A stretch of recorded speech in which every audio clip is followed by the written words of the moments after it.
Hello dear friends, you are welcome in RK Institute. I am Dr. RK Saini and today I am going to discuss some basic concept regarding to atomic structure. First of all, I am going to explain electromagnetic radiation. Electromagnetic radiations.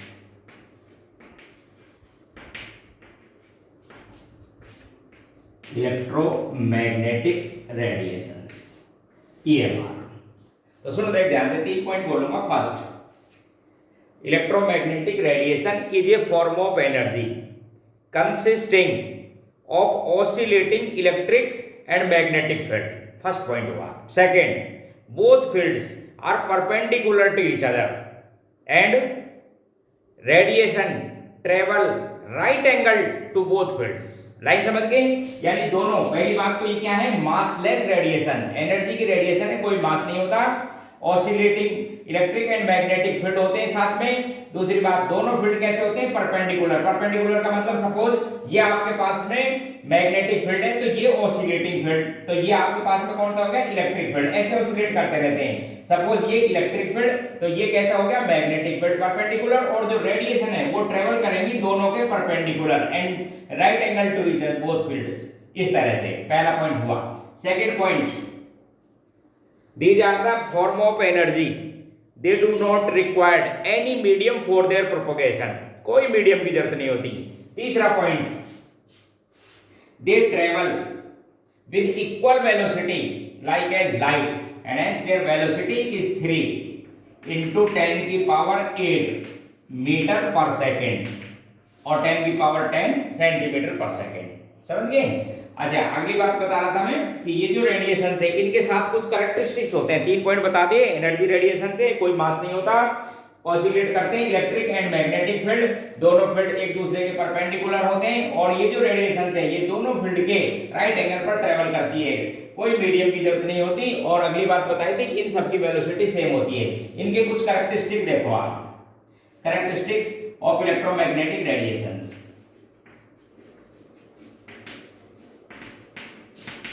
Characteristics of electromagnetic radiation, इसमें सबसे पहले wavelength. Wavelength इसको ऐसे lambda से तो denote करते हैं, ठीक है। और डेफिनेशन ये देखो एक बार ध्यान से, सपोज ये आपके पास में कोई रेडिएशन है तो नियरेस्ट या तो दो क्रिस्ट बोल सकते हो उनकी डिस्टेंस, या नियरेस्ट ट्रॉफ उनकी डिस्टेंस को कहते हैं वेवलेंथ। क्या बोलेंगे?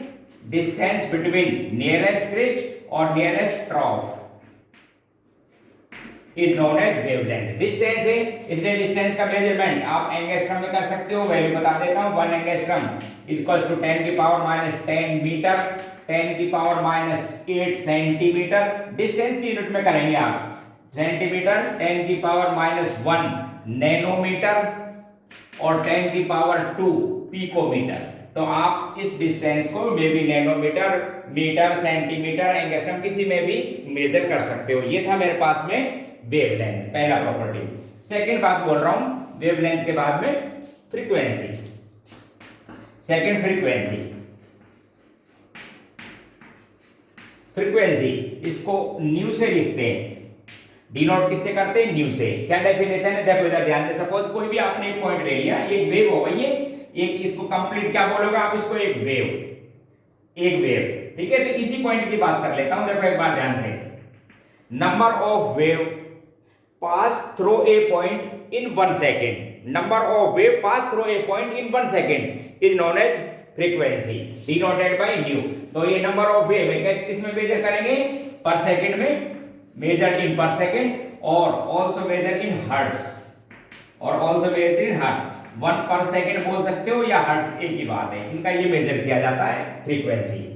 तीसरी बात होती है इनकी वेलोसिटी, वो मैंने आपको बता दी। वेलोसिटी की सिंपल डेफिनेशन ये, distance covered by a wave in 1 second is known as velocity. Denote किससे करते हैं यहाँ पर, c से, ठीक है। इनमें रिलेशन होता है, आप सबकी वेलोसिटी सेम है, लाइट की वेलोसिटी के बराबर रिलेशन होता है, nu is equal to c by lambda, ये इनके अंदर रिलेशन है। Frequency equals to c, velocity divide by wavelength, ये आपस में रिलेशन। इसी तरह से होता है, एक पॉइंट होता है इनका एम्पलीट्यूड, नेक्स्ट है एम्पलीट्यूड। एम्पलीट्यूड इसको ए से तो डिनोट करते हैं और ये भी डिस्टेंस है, या तो आप बोल सकते हो हाइट ऑफ द क्रिस्ट और depth of the trough is known as amplitude. Height of the crest और depth of the trough is known as amplitude. Next होता है इसके अंदर वेव नंबर। नेक्स्ट इसकी कैरेक्टरिस्टिक है वेव नंबर। वेव नंबर इसको nu bar से denote करते हैं, और समझो देख क्या मतलब है इसका वेव नंबर का, पहले डेफिनेशन देख लो। Number of wavelength per second या per unit distance is known as wave number. वापस, number of wavelength per unit distance, unit distance का मतलब may be per centimeter per meter, इस तरह से, is known as wave number. And hence it is the reciprocal of wavelength. And hence it is the reciprocal of wavelength. And their measurement क्या हो जाएगा? wavelength को किस में करते हो? सेंटीमीटर में, एंगस्ट्रम में, तो इसकी यूनिट हो जाएगी पर सेंटीमीटर, पर मीटर, पर एंगस्ट्रम एटसेट्रा। तो ये हो जाएगी आपके पास में वेव नंबर। इसके कैरेक्टरिस्टिक थे इलेक्ट्रोमैग्नेटिक रेडिएशंस के।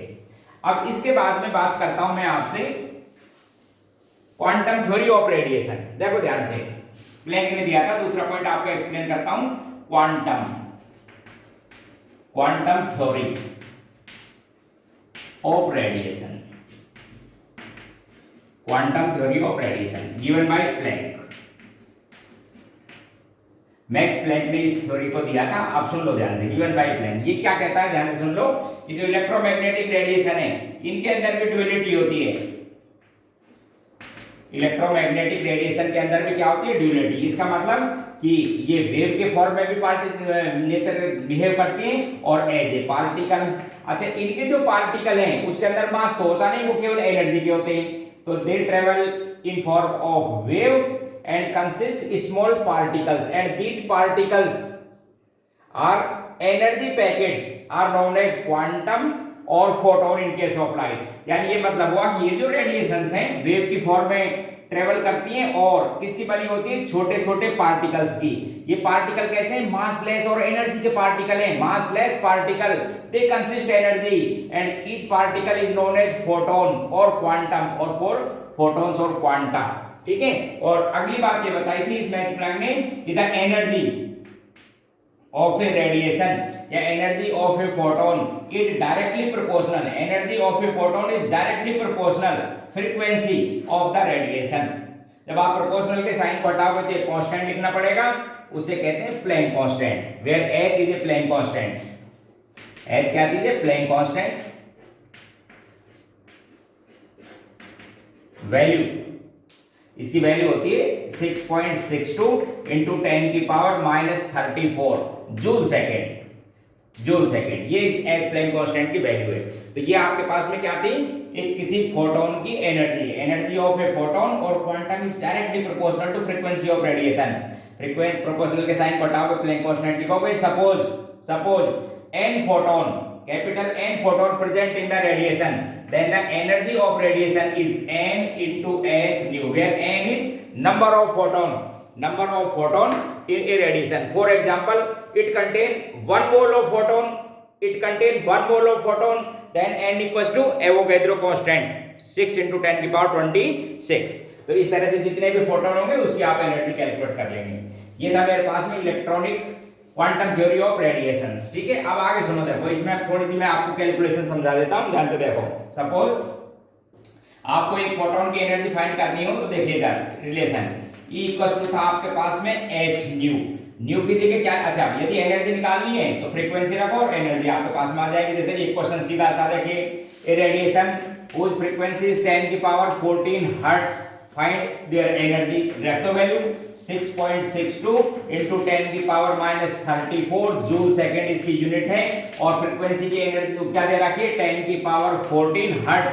आप ध्यान रखना ये हर्ट्ज किसके बराबर होता है, पर सेकंड, एंड हेंस आपके पास में एनर्जी किसके अंदर आ जाएगी, जूल में। ये लो साहब 6.62 into 10 की पावर -20 जूल। आंसर कितना हो जाएगा, 6.62 into 10 की पावर -20 जूल आपके पास आंसर हो गया। और समझाता हूं ये कैलकुलेशन, देखो रेडिएशन की कैलकुलेशन, इनका रिलेशन भी देख लो। E equals to h nu की जगह मैं लिख सकता हूं c/λ। आप समझना ध्यान से, E और वेवलेंथ के बारे में एक जनरल कैलकुलेशन समझा दूं। एच प्लैंक कांस्टेंट है 6.62 इंटू 10 की पावर -34। यूनिट क्या लिखोगे बोलो, जूल सेकेंड। वेलोसिटी लाइट की 3 या इलेक्ट्रोमैग्नेटिक रेडिएशन की 3 इंटू 10 की पावर 8 क्या लिखोगे, मीटर पर सेकेंड।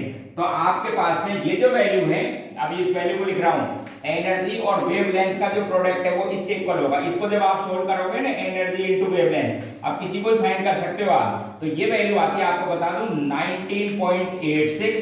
और यूनिट देखो 19, ये पर सेकंड से पर सेकंड कैंसिल, 19.8 सेकंड 10 की पावर -26।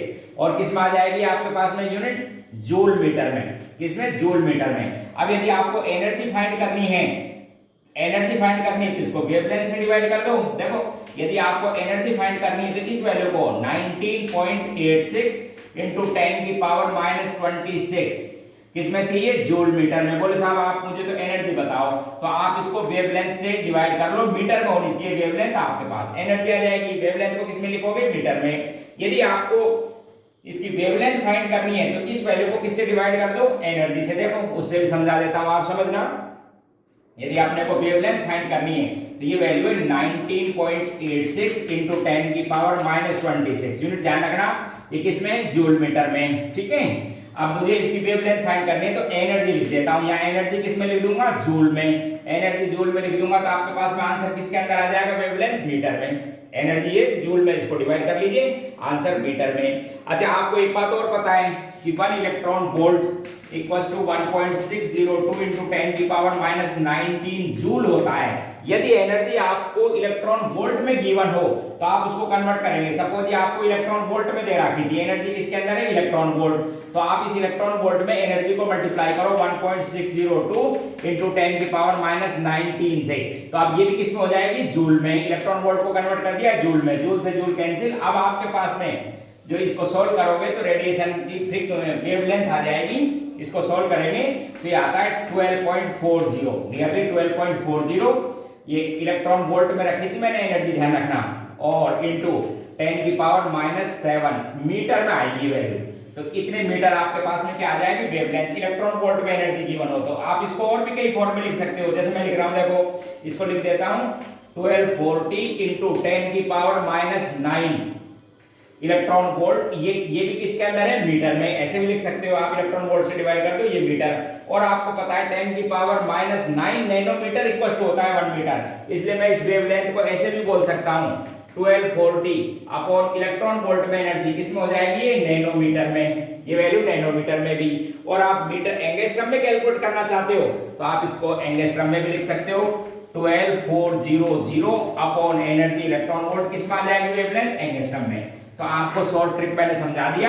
यदि इलेक्ट्रॉन वोल्ट में एनर्जी दे रखी हो और आपको वेवलेंथ फाइंड करनी हो तो इस वैल्यू से आप चेक कर लेना, मीटर में इससे आ जाएगी, ये नैनोमीटर में, ये एंगस्ट्रम में। क्लियर।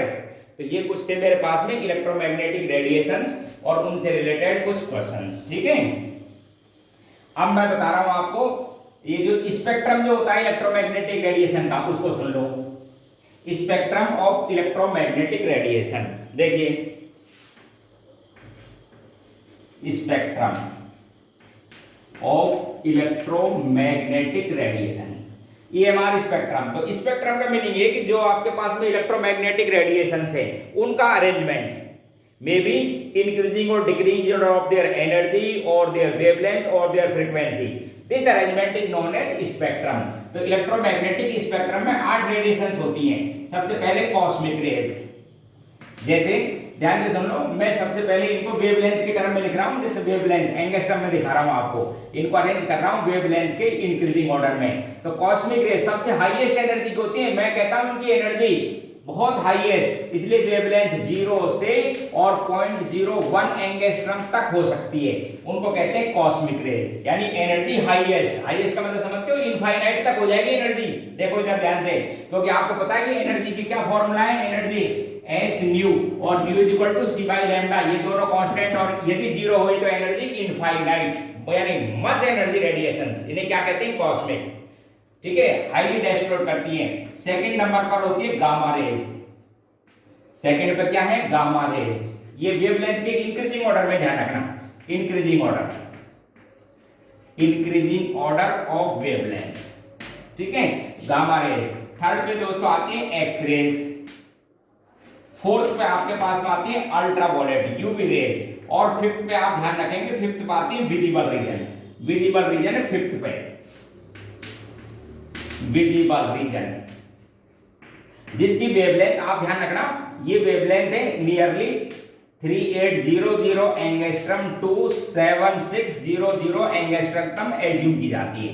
यानी इनकी वेवलेंथ को जनरली इसके थोड़ा बहुत आगे पीछे हो जाते हैं, कुछ जो राइटर है इसको 39 बोल देते हैं, यहाँ पर 74 बोलते हैं, बाकी जनरली 3800 एंगस्ट्रम से 7600 एंगस्ट्रम तक जो रेडिएशंस होती हैं उनको अपन क्या बोल देते हैं, विजिबल रीजन। अच्छा, विजिबल रीजन में भी आप ध्यान रखना, ये 7 कलर्स हैं, इनको इसी लाइन में रखेंगे, violet, indigo, blue, green, yellow, orange और रेड। ये आपके पास में 7 कलर्स होते हैं विजिबल, जो नेक्ड आई से दिखाई देते हैं। इनमें भी वेवलेंथ इस ऑर्डर में इंक्रीजिंग होती है, वेवलेंथ का इंक्रीजिंग ऑर्डर, सबसे कम वेवलेंथ वॉयलेट की, सबसे हाईएस्ट वेवलेंथ रेड की। अच्छा, जिसकी वेवलेंथ सबसे ज्यादा उसकी एनर्जी सबसे कम, उसकी एनर्जी सबसे कम।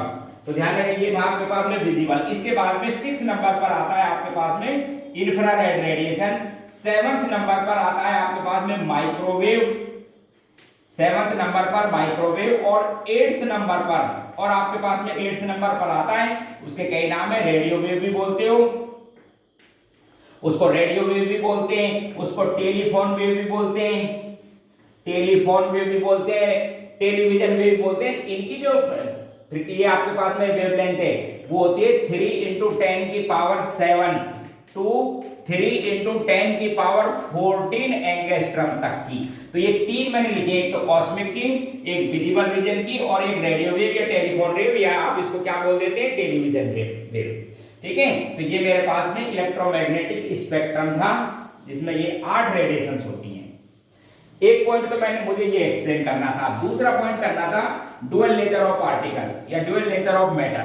सेकंड पॉइंट में आपको एक्सप्लेन करूंगा डुअल नेचर ऑफ मैटर। देखो, dual nature of matter, matter का मतलब समझते हो ना, जिसके अंदर मास होता है और स्पेस ऑक्यूपाई करता है, उसे कहते हैं matter. Material particle mass and occupy space are known as matter. ये कंसेप्ट दिया था डे ब्रॉगली ने, given by de Broglie in 1924। ठीक है, ये क्या कहते हैं कि जिस तरह से आपने इलेक्ट्रोमैग्नेटिक रेडिएशन की, देखो इधर ध्यान से, जैसे आपने इलेक्ट्रोमैग्नेटिक रेडिएशन की ड्युअलिटी देखी, ठीक उसी तरह से जो मैटरनल पार्टिकल होते हैं जिनके मास होते हैं उनकी भी ड्युअलिटी होती है, यानी वो वेव नेचर और पार्टिकल नेचर रखते हैं। अच्छा, वहां पर तो पार्टिकल क्या थे, केवल एनर्जी थी, ध्यान रखना, पार्टिकल क्या थे, एनर्जी के पैकेट थे, जिनको क्वांटम या फोटोन कहते हो। यहाँ भी एनर्जी है, लेकिन वो मैटरनल पार्टिकल, उनमें मास है। ठीक है, तो जो पार्टिकल होगा, पार्टिकल उसकी जो एनर्जी है तो वो तो आइंस्टीन के अकॉर्डिंग हो जाएगी, E = mc², और जो वेव है उसकी एनर्जी प्लैंक के अकॉर्डिंग हो जाएगी, E = hν, और न्यू की जगह लिख सकता हूँ c/λ। ध्यान से सुन लो, मैटरनल पार्टिकल की energy according to Einstein E = mc² and the wave की एनर्जी according to Planck क्या लिखी थी, hc/λ। दोनों को कोरिलेट कर दोगे तो आपके पास में आ जाएगा mc² = hc/λ, और वी कैन से λ = h/mc। और ये c तो किसकी रेडिएशन की लाइट थी, एक्चुअल में इलेक्ट्रोमैग्नेटिक की। यहां पर मैं बात कर रहा हूं मैटरनल की, इसलिए मैटरनल पार्टिकल की एनर्जी या जो वेलोसिटी है वो इसके बराबर नहीं लेके उसको भी लिख देता हूं। तो वेवलेंथ हो गई आपके पास में h/mv। h क्या चीज है, mass of the material particle, h Planck constant, और v क्या चीज है, उसकी वेलोसिटी। अच्छा, m × v को इसी साल जेईई में क्वेश्चन आया था, आपको समझा देता हूं। जेईई में क्वेश्चन आया है इसी साल, क्या पूछा था उसके अंदर, हीलियम एटम के लिए पूछा था, हीलियम एटम के लिए पूछी थी वेलोसिटी में चेंज। ठीक है, उसमें उसकी वेवलेंथ दे रखी थी 330 नैनोमीटर, और बोले साहब वेलोसिटी में चेंज बताना था। कुछ नहीं था क्वेश्चन में, बस यहीं से करना था डुअल नेचर के बेस पर। मेरे इससे पहले वाले वीडियो में जो मैंने सॉल्यूशन डाले उसमें आप देख सकते हो। ठीक है, इसको और भी कई फॉर्मूला लिख सकता हूं, देखो अब आप ध्यान से देखो, H = mv, m × v को बोलते हो तो इस प्रोडक्ट को मोमेंटम, एंड हेंस वेवलेंथ = h/मोमेंटम। ठीक है, ऐसे बहुत से फॉर्मूले में आप ड्राइव कर सकता हूं। इससे देखो ये की फॉर्मूला था। ठीक है, और आप समझना काइनेटिक एनर्जी से भी इसका रिलेशन बता देता हूं। मैटरनल पार्टिकल का आपको पता है कि जो काइनेटिक एनर्जी है वो होती है साहब 12 mv², और we can say v equals to 2 into kinetic energy divide by m, और इसका ले लेता हूँ रूट, देखो इधर v square equals to this, तो ये वैल्यू मैं पुट कर देता हूँ यहाँ पे, तो वेवलेंथ का एक फॉर्मूला और बन जाएगा h अपॉन ये तो m, और b की जगह मैं क्या लिख देता हूँ यहाँ पर, ये वैल्यू लिख देता हूँ क्या, 2 into kinetic energy divide by m, इस m को अंदर ले आओ कैंसिल हो जाएगा, तो ये वेवलेंथ बन जाएगा h upon under root 2 into m into kinetic energy. ये भी रिलेशन है किसका, वेवलेंथ का, किसी मेटल पार्टिकल की वेवलेंथ और मास और काइनेटिक एनर्जी में। अच्छा एक चीज और, एक फॉर्मूला और बता सकता हूं मैं आपको, देखो एक बार जानते हो आप बहुत सी बातें, यदि कोई पार्टिकल जिस पर चार्ज हो क्यू चार्ज का पार्टिकल, जिसको एसिलरेट किया जाए, जिसको एसिलरेट किया जाए v वोल्ट से फ्रॉम रेस्ट, ध्यान से देखो, कोई क्यू चार्ज है पार्टिकल पर, रेस्ट से उसको एसिलरेट किया जाता है v वोल्ट से, तो आपको पता है q इंटू v, यानी उसका चार्ज और जो एसिलरेशन पोटेंशियल है वो काइनेटिक एनर्जी के बराबर होता है, तो काइनेटिक एनर्जी की जगह मैं ये वैल्यू भी पुट कर सकता हूं, and hence wavelength equals to h, एक फॉर्मूला और बन जाएगा h upon under root 2 into m into q into b, q क्या चीज है, charge of the particle, b क्या चीज है, एसेलरेशन पोटेंशियल, ठीक है, रेस्ट से जो आपने उसको एसिलरेट किया है, समझ गए। तो ऐसे आप बहुत से फॉर्मूले ड्राइव कर सकते हो। और देखो एक लाइन और समझाता हूँ, एक वैल्यू पुट करता हूँ, in case of electron, Planck constant आपको मालूम, इलेक्ट्रॉन का मास मालूम, इलेक्ट्रॉन का चार्ज मालूम, तो इलेक्ट्रॉन के लिए यदि वैल्यू पुट कर दी जाए तो इलेक्ट्रॉन की वेवलेंथ आ जाती है, शॉर्ट बता रहा हूँ, 12.25 डिवाइड बाई एक्सेलरेशन वोल्टेज, ये एंगस्ट्रम में वैल्यू किसके लिए, इलेक्ट्रॉन के लिए। यदि मैं प्रोटॉन के लिए बात करता तो ध्यान रखना, प्रोटॉन का मास मालूम, प्रोटॉन पर चार्ज इलेक्ट्रॉन के बराबर, तो उसके लिए वेवलेंथ आती, इससे थोड़ी कम आएगी, 0.286 divide by acceleration voltage, angstrom में वैल्यू आएगी। यदि मैं अल्फा पार्टिकल की बात करता तो अल्फा पार्टिकल पर प्रोटॉन से या इलेक्ट्रॉन से जस्ट डबल चार्ज और मास 4 टाइम्स होता है, तो और कम आती है। तो वेवलेंथ यदि आपको अल्फा पार्टिकल की मालूम करनी हो तो ये वैल्यू आती है 0.101 डिवाइड बाई एक्सेलरेशन वोल्टेज या एक्सेलरेशन पोटेंशियल, किसके लिए, अल्फा पार्टिकल के लिए। तो ये जो है ना, ये क्वेश्चन जो डायरेक्ट आपको करते हो एग्जाम में आते हैं ना, तो बहुत ध्यान रखना, एग्जाम में कहते हैं ना श्याम दाम दंड भेष सब अपनाने पड़ते हैं जिससे आपको मार्क्स आए। अब वहां पर कैलकुलेशन करने लग गए ना आप, और इलेक्ट्रॉन का मास मालूम है, इसका चार्ज मालूम है, वो एक्सेलरेशन वोल्टेज निकालो और एच भी पता है, करते ही रहना, इतनी देर में तो स्टूडेंट और आपसे कई क्वेश्चन ज्यादा कर देंगे। इसलिए आप ध्यान रखें, आप कुछ चीजें जो हम बोलते रहते हैं ना कि एग्जाम में साम दाम दंड भेष का मतलब है सब चीज याद करके जानी पड़ती हैं। बस जैसे ही क्वेश्चन आया, पूछा एक्सेलरेशन वोल्टेज इलेक्ट्रॉन का, डाली वैल्यू, हेलो साहब वेवलेंथ आ गई, बोले 100 वोल्टेज से एक्सेलरेट किया, वेवलेंथ बताइए, ये लो साहब। यदि प्रोटॉन की बात करते हैं तो इतने वोल्टेज से एक्सेलरेट किया, वेवलेंथ बताइए। तो ये फॉर्मूले लर्न करके जाना एग्जाम में, आप ध्यान रखें। तो ये मेरे पास में था dual nature of matter, de Broglie ने दिया था। इसमें एक चीज और बताऊंगा, एक रिलेशन बताऊंगा, इंपॉर्टेंट भी है, relation between circumference of Bohr orbit and wavelength of electron. देखो एक रिलेशन है, relation between wavelength of electron and circumference of Bohr orbit. ध्यान से देखो, एक relation circumference of Bohr orbit और वेवलेंथ में ध्यान से देखिए। तो बोर ने जो सेकंड पोस्टुलेट था वो था angular momentum of electron mvr equals to क्या था वो, nh/2π। इंटीजर मल्टीपल बोला था उसने, बोर ने केवल वही ऑर्बिट एक्सेप्ट की थी जिनमें इलेक्ट्रॉन का एंगुलर मोमेंटम h/2π के इंटीजर वैल्यू में था, इसलिए वो फॉर्मूला बन गया था mvr इक्वल्स टू nh/2π। और वी कैन से, यदि मैं r की बात करूं, इसकी बात करूं यहां से इलेक्ट्रॉन की mv की, तो इसको मैं ऐसे लिख सकता हूं nh/2πr लिख दो, और ये हो गया mv के बराबर। देखो इधर ध्यान से, तो mv इक्वल्स हो गया nh/2πr। और अभी आपने ड्यूअल नेचर पार्टिकल, अच्छा इलेक्ट्रॉन में भी मास होता है चाहे कितना भी हो, इससे क्या मतलब है, मैटरनल पार्टिकल ही तो है इलेक्ट्रॉन, नॉट इलेक्ट्रोमैग्नेटिक रेडिएशन। तो मैटरनल पार्टिकल है, उसकी वेवलेंथ प्लैंक के अकॉर्डिंग ये थी। देखो इधर ध्यान से, यदि mv की वैल्यू, इस mv की वैल्यू मैं यहां पर पुट कर देता हूं। देखो mv की वैल्यू क्या है आपके पास में, बोलो, mv की वैल्यू है h/वेवलेंथ। तो देखिए क्या आपके पास में रिलेशन आया, ठीक है। तो आपके पास में ये बन गया था n lambda wavelength equals to 2πr। क्या कंक्लूजन निकलता है, it means circumference of Bohr orbit it means circumference of Bohr orbit is integer multiple of wavelength, integer multiple of wavelength. यानी कभी भी ऐसे नहीं हो कि देखो मैं आपको समझाता हूं, सपोज ये आपके पास में कोई थर्ड ऑर्बिट या किसी तरह का था, ये वेव थी, ध्यान से देखो ऐसे वेव थी, तो ये ऐसे नहीं हो सकती, हमेशा कैसे होगी, इंटीजर वैल्यू में होगी, इस तरह से। देखो इधर ऑलवेज इंटीजर वैल्यू में होगी, इस तरह की नहीं हो सकती, जैसे मैंने अभी इससे पहले बता रखी है, ऐसे ऐसे होगी, समझ गए, इस तरह की नहीं हो सकती, यानी नॉन इंटीजर नहीं होगी, ऑलवेज किसके अंदर होगी, इंटीजर में। जैसे मैं पूछता हूं, बता सकते हो यहाँ पर n की वैल्यू क्या है,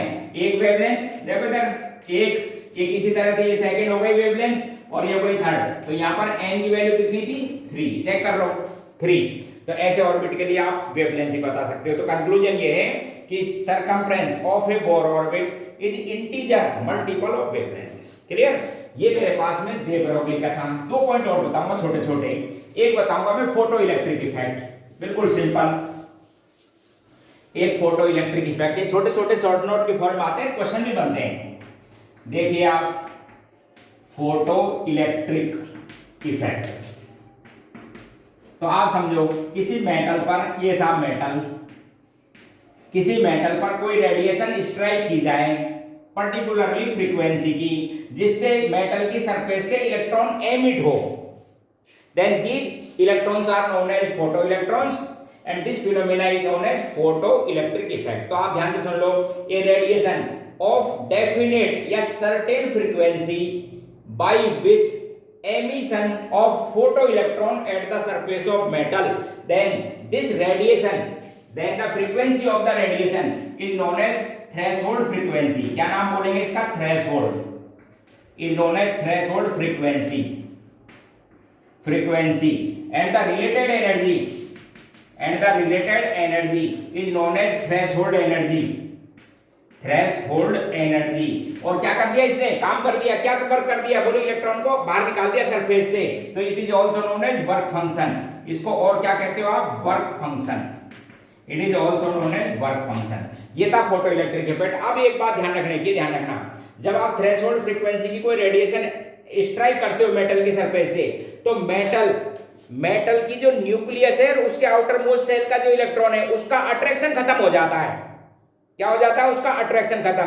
यानी थ्रेशोल्ड फ्रीक्वेंसी पे ध्यान रखने की बात है कि फोटो इलेक्ट्रॉन की काइनेटिक एनर्जी 0, मूवमेंट नहीं करेगा, तो फिर क्या हुआ बोले साहब, अट्रैक्शन खत्म हो गया, सरफेस पर आ गए इलेक्ट्रॉन। इफ, अब आ गया, सुनिए ध्यान से, if radiation of frequency greater than threshold frequency, then photo electric effect takes place as well as photo electron gain kinetic energy. यहां पर काइनेटिक एनर्जी कितनी थी, 0, यहां पर काइनेटिक एनर्जी भी होगी, ध्यान रखना, फोटो इलेक्ट्रिक इफेक्ट भी होगा, काइनेटिक एनर्जी। और ध्यान रखिए कि यदि रेडिएशन इससे कम फ्रीक्वेंसी की है, no photo electric effect, no photo electric effect. यानी मतलब है कि एक डेफिनेट एनर्जी तो होनी चाहिए जिससे इलेक्ट्रॉन एमिट हो सकता हो उसकी सरफेस से। तो फोटो इलेक्ट्रिक इफेक्ट के लिए थ्रेशोल्ड फ्रीक्वेंसी या इससे हाई फ्रीक्वेंसी की रेडिएशन होना जरूरी है। थ्रेशोल्ड फ्रीक्वेंसी की रेडिएशन की एनर्जी तो काइनेटिक एनर्जी 0, और ज्यादा की है तो फोटो इलेक्ट्रॉन को काइनेटिक एनर्जी भी गेन होगी। और आप काइनेटिक एनर्जी को इस तरह से कैलकुलेट कर सकते हो। देखो इधर, सपोज ये तो आपके पास में एनर्जी है, कौन सी, जो आपने स्ट्राइक किया उस रेडिएशन की, energy of strike radiation equals to ये वर्क फंक्शन, या जिसको आप बोलते हो थ्रेशोल्ड एनर्जी की एनर्जी, ठीक है, प्लस बाकी किस में चली जाएगी, इन फॉर्म ऑफ काइनेटिक एनर्जी। इस काइनेटिक एनर्जी को स्टॉपिंग पोटेंशियल के बराबर भी होती है, ध्यान रखना आप, किसके बराबर है, स्टॉपिंग पोटेंशियल। ये किसके इक्वल होते हैं, स्टॉपिंग पोटेंशियल के। तो आप यहां से थ्रेशोल्ड, ये जो रेडिएशन डाली है उसकी energy, work function plus kinetic energy. आपको एक चीज और समझा दूं, बोले साहब ये जो फोटो इलेक्ट्रॉन्स है उनके एमिशन की रेट कब इंक्रीज होगी, ध्यान से सुनना, rate of emission of photo electron. तो ध्यान रखना, फ्रीक्वेंसी इंक्रीज करने पे रेट इंक्रीज नहीं होती। मैं आपको ये क्लियर कर देता हूं, पहले इधर देखो, सपोज ये मेटल था और ये इस पर रेडिएशन में स्ट्राइक कर रहा था, इधर देखो, ध्यान से देखो, सपोज 4 फोटोन, सपोज ये 4 फोटोन 4 फोटोन पर सेकंड इस मेटल से स्ट्राइक कर रहे थे, 4 फोटोन पर सेकंड इस मेटल की सरफेस से स्ट्राइक कर रहे थे, जिसके पास में इतनी फ्रीक्वेंसी के थे। तो क्या होगा कि 4 फोटो इलेक्ट्रॉन बाहर निकल जाएंगे। क्यों भाई, कितने निकल जाएंगे? 4। एक इलेक्ट्रॉन एक फोटोन एब्जॉर्ब करता है, आपको मालूम है। तो फोटो इलेक्ट्रॉन जो इसकी रेट थी वो कितनी हो जाएगी? 4 फोटो इलेक्ट्रॉन पर सेकंड। मैं कहता हूं साहब ज्यादा कैसे होंगे? तो इंटेंसिटी बढ़ाओ। किसकी क्या करो? इंटेंसिटी। इंटेंसिटी का मतलब समझते हो? तो जैसे 4 फोटोन स्ट्राइक कर रहे थे 1 सेकंड में, इनको 14 कर दो, तो ये क्या कर दिया आपने? 14 फोटोन पर सेकंड स्ट्राइक किए मेटल से। तो मैं पूछूं अब फोटो इलेक्ट्रॉन, बोले 14 ही बाहर निकलेंगे। तो रेट ऑफ एमिशन कब इंक्रीज होती है? When increase intensity of the light, not frequency. Frequency increase करने से तो आपको पता है कि फोटो इलेक्ट्रॉन की काइनेटिक एनर्जी बढ़ जाएगी। रेट ऑफ एमिशन तो कब बढ़ती है? जब 4 की जगह 14 फोटोन पर सेकंड स्ट्राइक करो। क्या कहते हैं इसको? इंटेंसिटी। क्लियर? एक इफेक्ट था ये। एक और समझाऊंगा, छोटा सा है, द हाइजेनबर्ग अनसर्टेनिटी प्रिंसिपल। देखो एक और देखिए,